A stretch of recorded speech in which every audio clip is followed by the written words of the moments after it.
A lot of the time, I'm always looking for reference in new places like graveyards or antique shops, old bookstores. So I spend most of my time when I'm not drawing just looking through reference books, trying to come up with new inspiration.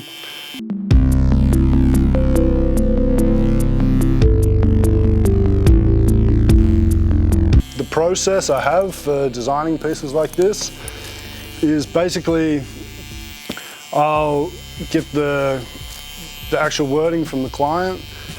After I know roughly what kind of typefaces I'm going to use, I put in the secondary elements like any imagery like botanicals or whatnot. And yeah, I guess it's just more trial and error more than anything, man.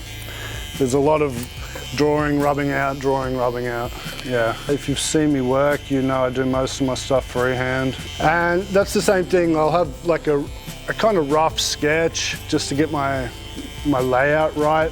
And then on the day, I'll kind of just add things and take away parts that might not work, that I thought was gonna work. But as I said, man, a lot of it's just trial and error, so sometimes it might take me like 4 hours to draw a piece on that might only take 3 hours to tattoo, you know? So a lot of it's just drawing, rubbing off till it's perfect, yeah.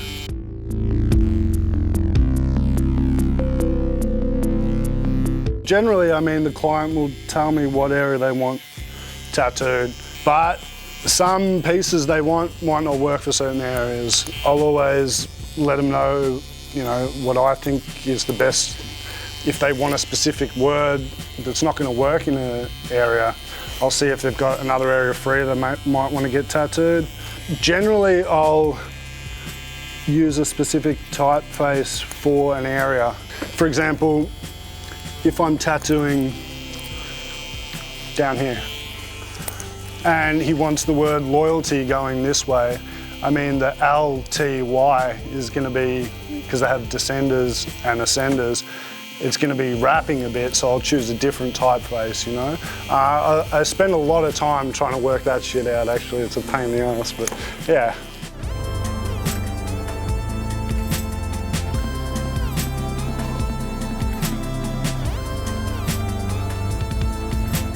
Do I take any different measures for older damaged skin? I mean, yeah, as I said, if I had like old tradie, like, you know, leather skin, then I have to mix it up a bit, make my lighter wash darker, obviously. It depends how damaged the skin is, really, but generally I'll just go in at the start and see what it's like and then adjust it accordingly.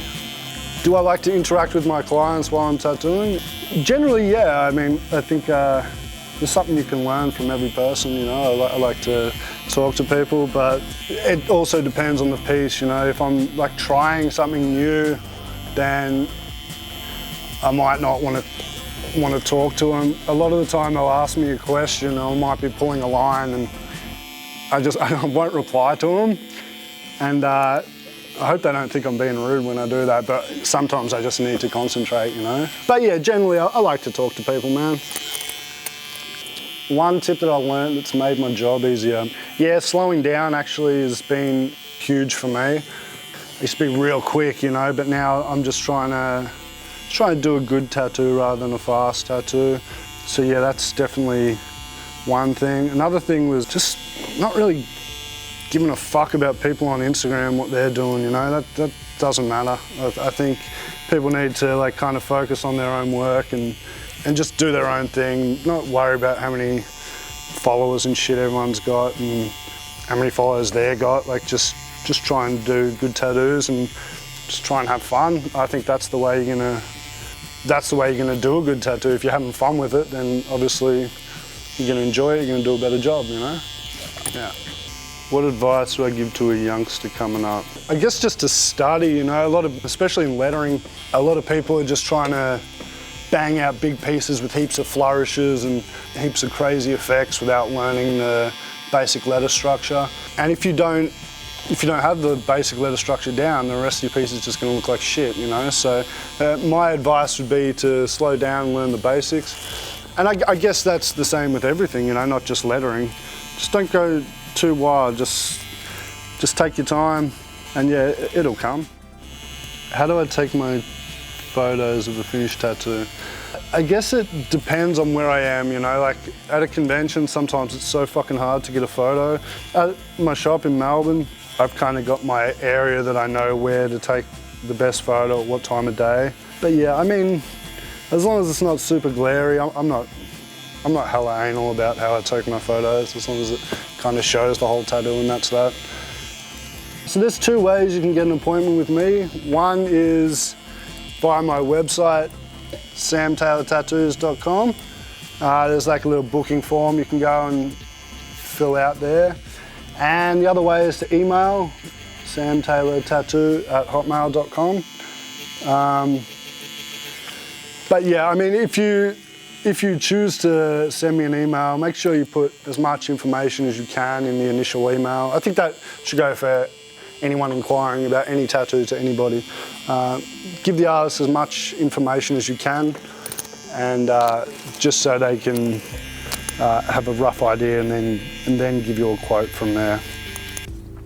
Make sure you give us as much information as you can about the tattoo you want to get.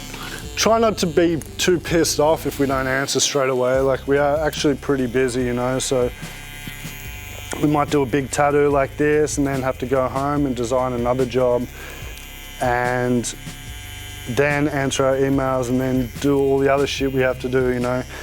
So I think just give it some time and just let them get back to you when they get back to you.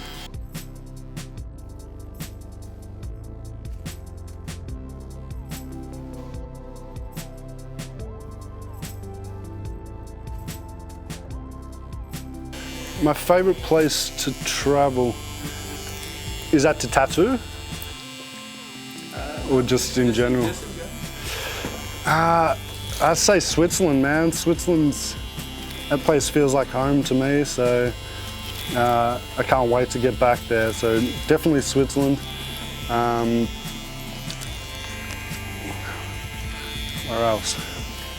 Switzerland, man, that's my favourite place. Oh, and Berlin. Berlin's the shit too.